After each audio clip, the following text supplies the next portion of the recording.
आणि मी कैलास सोनवणे आपले हार्दिक स्वागत करतो। सुरुवातीला पाहूया 24 तासातील ताज्या घडामोडी। शिरपूर मर्चंट कोऑपरेटिव्ह बँक सुरक्षित असल्याची संचालक मंडळाची पत्रकार परिषद घेऊन माहिती। जुन्या पेन्शनच्या मागणीसाठी परिचारिका संघटनेतर्फे निदर्शने। धुळे सकल मराठा समाजातर्फे जिल्हाधिकारी कार्यालयावर काढण्यात आला मोर्चा। धुळे तालुक्यातील ग्रामपंचायतीच्या पोटनिवडणुकीसाठी रविवारी मतदान। आणि एस कांतीलाल अँड कंपनी ज्वेलर्सच्या अद्ययावत दालनाचा शुभारंभ। आता बातमीपत्र विस्ताराने। आर्थिक गैरव्यवहार प्रकरणी वादात सापडलेली दी शिरपूर मर्चंट कोऑपरेटिव्ह बँक सुरक्षित असल्याची माहिती संचालक मंडळातर्फे शुक्रवारी पत्रकार परिषद घेऊन देण्यात आली। आर्थिक गैरव्यवहार प्रकरणी वादात सापडलेली शिरपूर मर्चंट्स कोऑपरेटिव्ह बँक सुरक्षित असल्याची माहिती संचालक मंडळातर्फे पत्रकार परिषद घेऊन देण्यात आली। शिरपूर सहकारी बँकेत चेअरमनने पदाचा गैरफायदा घेत सख्या भावाला लाखो रुपयांचे गैरमार्गाने कर्ज दिल्याने व बँकेतील आर्थिक व्यवहार झाल्याचा संशय घेत सभासदांनी केलेल्या आरोपामुळे गेल्या काही दिवसापासून वादात सापडलेल्या शहरातील दी शिरपूर मर्चंट्स कोऑपरेटिव्ह बँक सभासदांनी ठेवी काढण्यास सुरुवात केलेली आहे। त्या पार्श्वभूमीवर बँकेच्या संचालक मंडळाने शुक्रवारी पत्रकार परिषद घेत बँक सुरक्षित असल्याचा खुलासा केला आहे। बँकेचे चेअरमन प्रसन्न जैन यांनी आपल्या पदाचा गैरवापर करून पदावर असताना भावाला 30 लाखांचे बेकायदेशीर कर्ज दिल्याने बँकेचे सभासद गोपाळ मारवाडी, मोहन पाटील यांच्या लक्षात आल्याने त्यांनी गेल्या काही वर्षातील बँकेच्या आर्थिक व्यवहाराची चौकशी केली। त्यात अनेक व्यवहार हे बेकायदेशीर असल्याचे आढळून आल्याने जिल्हा उपनिबंधक यांच्यासह अनेक कार्यालयात पत्रव्यवहार केला। त्यामुळे चेअरमन प्रसन्न जैन यास अपात्र घोषित करण्यात आले। दरम्यान संचालक मंडळाला देखील कारणे दाखवा नोटीस देण्यात आल्याची माहिती शहरात वाऱ्यासारखी पसरली। त्यामुळे ठेवीदारांमध्ये मोठी खळबळ उडाली।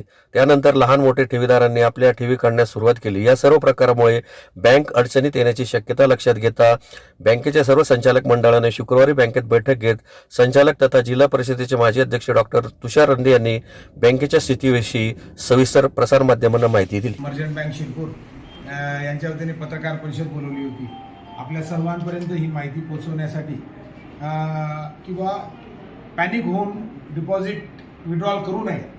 बँकेची परिस्थिती आजही चांगली आहे, कालही चांगली होती आणि उद्याही चांगली राहील आणि उद्याच्या चांगल्या राहण्यासाठी आम्ही सर्व डायरेक्टर मिळून कठोर पावलं उचलून ज्यांचे थकबाकीदार लोन्स आहेत, ज्यांचे व्याज थकलेले आहे यांच्या सर्वांकडनं सक्तीची वसुली करण्यासाठी येणाऱ्या काळात आम्ही मोहीम उघडणार आहोत। म्हणून आज आपल्या सर्वांच्या माहितीसाठी सांगण्याची इच्छा आहे की आपल्याकडे जवळपास आजही डिपॉझिट 95 करोड रुपयाच्या आसपास एवढी डिपॉझिट आपल्याकडे आहे आणि त्याच्या अगेन्स्ट आपण 85 करोड रुपये लोन दिलेलं आहे आणि उरलेले 10-15 करोड रुपये इकडे तिकडे आपण डिपॉझिट म्हणून इतर बँकांमध्ये, गव्हर्नमेंट बॉन्ड्समध्ये हे अडकवलेले आहे।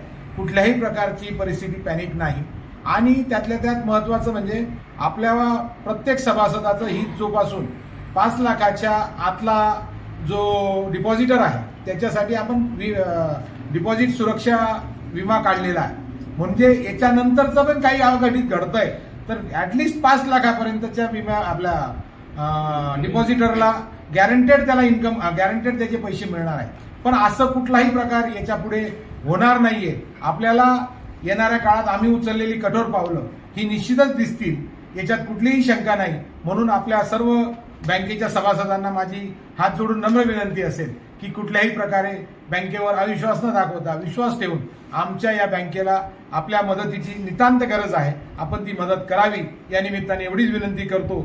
आणि जेवढे डिपॉझिटर्स आहेत, जेवढे ठेवीदार आहेत त्यांना आम्ही आज सर्व डायरेक्टर आश्वासित करू इच्छितो की तुमच्या पैशाला कुठेही धक्का लागणार नाही याची काळजी आम्ही घेत आहोत आणि याच्यानंतर देखील घेत राहू।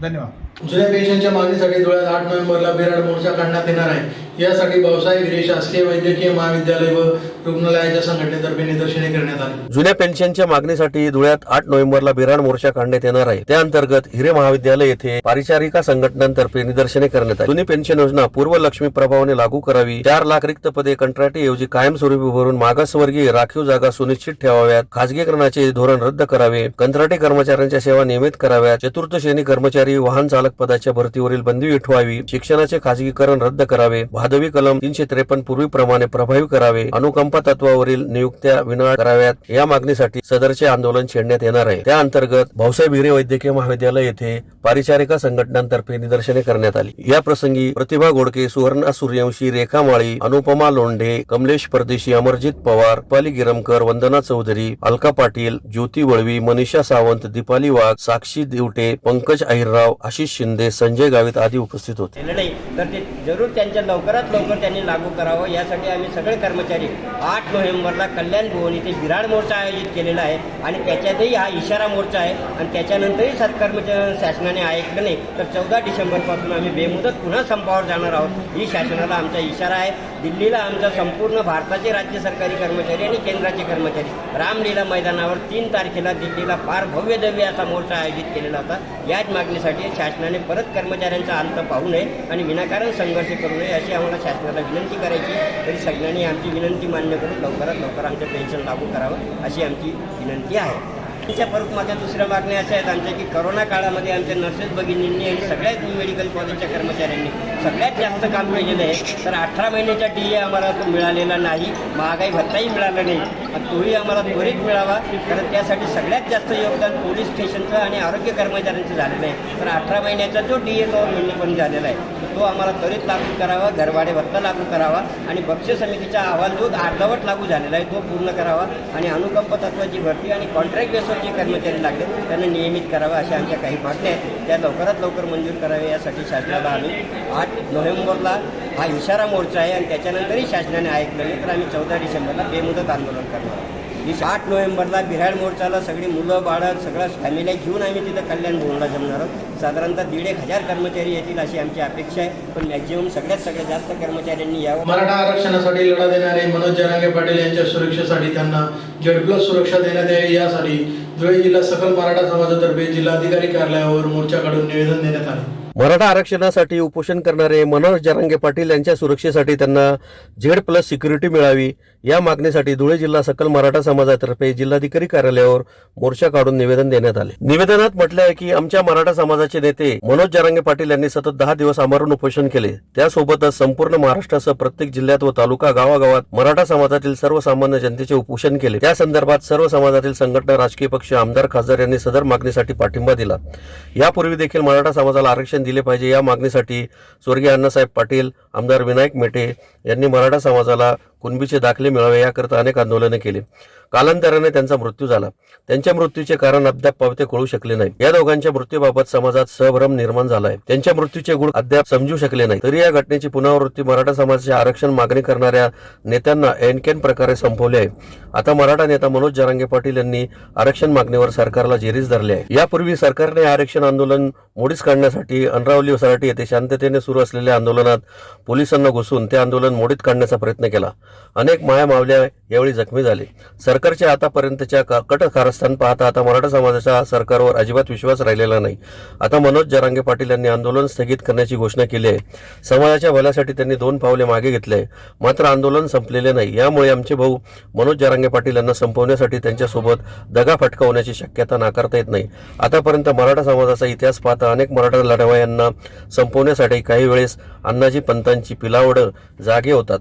हा इतिहास पाहता आमच्या संघर्ष योद्ध्यांच्या संरक्षणासाठी आमचे भाऊ मनोज जरांगे पाटील यांना Z+ सिक्युरिटीचे संरक्षण देण्यात यावे अशी मागणी करण्यात आली आहे. यावेळी साहेबराव देसाई, सुधाकर बेंद्रे, वनिता रायगुडे, कल्याणी जाधव, अनिता वाघ, दीपाली बेंद्रे, वर्षा बेंद्रे, किरण बेंद्रे, संगीता जाधव, शोभा यादव, अरुणा मराठे, माया वाघ, भारती वाघ, संध्या जाधव, दीपा शिंदे, रुचिता गायकवाड यांच्यासह सकल मराठा समाजाचे पदाधिकारी मोठ्या संख्येने उपस्थित होते. मनोज भाऊ जरांगे पाटील हे 9 दिवसापासून मराठा समाजाला आरक्षण मिळावं यासाठी आमरण उपोषणास बसलेले होते. काल सरकारचं समिती त्यांना भेटायला गेल्यावरती त्यांना तसं कल्पना केली की आम्ही तुम्हाला 2 जानेवारीपर्यंत लवकरच आरक्षण सर्वांना देऊ. त्यामुळे आम्ही जरांगे पाटील साहेबांना कोणत्याही प्रकारचा घातपात वगैरे होऊ नये यासाठी कलेक्टर साहेबांना Z+ सिक्युरिटी त्यांना मिळण्यात यावी याचे निवेदन देण्यात आलेलो आहोत. तसेच यापूर्वी मेटे साहेब आणि अण्णासाहेब पाटील यांना पण आरक्षणाच्या बाबतीत त्यांनी उठाव केला होता. त्यांचा पण घातपाताने मृत्यू झाला याची भीती सगळ्या समाजाला असल्यामुळे आमच्या नेत्याला कोणतीही इजा होऊ नये यासाठीच आम्ही आज इथे निवेदन देण्यात आलं आहे. जय जिजाऊ, जय शिवराय. धुळे तालुक्यातील ग्रामपंचायतीच्या पोटनिवडणुकीसाठी रविवारी मतदान प्रक्रिया होत आहे. त्या पार्श्वभूमीवर अधिकारी व कर्मचारी संबंधित ठिकाणी रवाना झाले आहेत. धुळे तालुक्यातील ग्रामपंचायतीच्या एकूण 9 जागांसाठी पोटनिवडणूक होत असून रविवारी मतदान आहे. त्या पार्श्वभूमीवर तालुक्यातील 5 गावात 7 बूथवर अधिकारी व कर्मचारी रवाना झाले. धुळे तालुक्यातील ग्रामपंचायतीच्या रिक्त 9 जागांसाठी मतदान प्रक्रिया घेण्यात आली. त्यात 2 जागा बिनविरोध झाल्या. 7 जागांसाठी रविवारी मतदान होत आहे. यासाठी कापंडे येथील 2, सोनगीर येथील 2, मांडळ येथील 1, तरवाडे येथील 1 व वजीरखेड येथील 1 बूथवर कर्मचारी शनिवारी रवाना झाले. रविवारी मतदान होणार असून सोमवारी मतमोजणी होणार आहे. आज दिनांक 4 रोजी धुळे तालुक्यामध्ये आपल्या एकूण 9 पोटनिवडणुकीच्या जागा होत्या. त्याची बिनविरोध झाल्या. 5 जागांसाठी पोटनिवडणुकीसाठी कापडण्याला 2 बूथ आहेत, सोनगीरला 2 बूथ आहेत, मांडळाला 1, तरवाड्याला 1 आणि आमदार वजीरखेडे असे 7 बूथसाठी आपल्या मतपेट्या सर्व पथकासह पोलीस यंत्रणेसह रवाना झालेल्या आहेत. त्या ठिकाणी ते पोहोचलेले आहेत. उद्या मतदान आहे आणि सोमवारी 6 तारखेला सकाळी 9-9:30च्या आसपास मतमोजणी होणार आहे. धुळे शहरातील सराफा बाजारातील एस कांतीलाल अँड कंपनी ज्वेलर्सच्या अद्ययावत दालनाचा शुभारंभ संपन्न झाला. यावेळी अनेक मान्यवरांनी भेटी देऊन शुभेच्छा दिल्या. धुळे शहरातील सराफा बाजारातील S Kantilal and company jewellers या अद्ययावत दालनाचे शनिवारी मान्यवरांच्या उपस्थितीत उद्घाटन करण्यात आले. एस कांतीलाल अँड ज्वेलर्सची स्थापना 1994 मध्ये झाली आहे. ग्राहकांच्या प्रतिसादामुळे फर्मची प्रगती होत असल्याने शनिवारी अद्ययावत दालनाचे उद्घाटन करण्यात आले. यावेळी महापौर प्रतिभा चौधरी, भाजप शहर जिल्हाध्यक्ष गजेंद्र आंबळकर, माजी महापौर प्रदीप करपे, पोलीस निरीक्षक नितीन देशमुख, अनुप अग्रवाल, देवेंद्र सोनार, ज्ञानेश्वर भांबरे, जयश्री आयराव आदींनी कार्यक्रमस्थळी भेट देऊन जितेंद्र चौटिया यांना शुभेच्छा दिल्या. पुन्हा एक नजर ठळक घडामोडींवर. शिरपूर मर्चंट कोऑपरेटिव्ह बँक सुरक्षित असल्याची संचालक मंडळाची पत्रकार परिषद घेऊन माहिती. जुन्या पेन्शनच्या मागणीसाठी पारिचारिका संघटनेतर्फे निदर्शने. धुळे सकल मराठा समाजातर्फे जिल्हाधिकारी कार्यालयावर काढण्यात आला मोर्चा. धुळे तालुक्यातील ग्रामपंचायतीच्या पोटनिवडणुकीसाठी रविवारी मतदान. आणि एस कांतीलाल अँड कंपनी ज्वेलर्सच्या अद्ययावत दालनाचा शुभारंभ. याचबरोबर श्रीराम टाइम न्यूजचे बातमीपत्र संपले. दिवसभरातील ताज्या घडामोडींसाठी पाहत राहा श्रीराम टाइम न्यूज. भेटूया पुढील प्रसारणात. तोपर्यंत नमस्कार.